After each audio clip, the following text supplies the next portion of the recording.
सच्चे गुरु के मिलने पर हृदय में किस तरह की प्रेरणा होती है?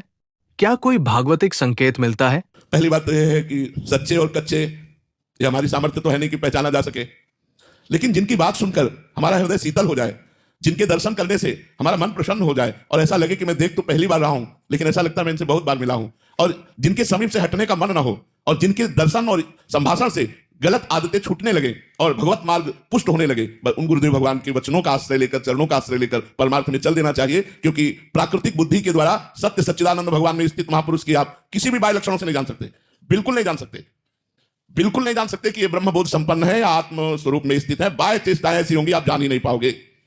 जैसे मां अपने बालक का सुंदर श्रृंगार करके काजल का टीका लगा देती है, ऐसे भगवान अपने जनों को सिद्ध करके कोई ना कोई एक दो बिंदु ऐसे छोड़ देते हैं जिससे संसारी आदमी उसी में उलझा रहता है कि अगर ऐसा तो फिर ऐसा क्यों, अगर ऐसा तो ऐसा, वो क्यों में उलझा रहता है। और जो श्रद्धावान होते हैं वो लाभ लेकर निकल जाते हैं। इसके बाद शरीर पूरा हुआ तब जीवनी पढ़ के कहते वो तो महापुरुष थे।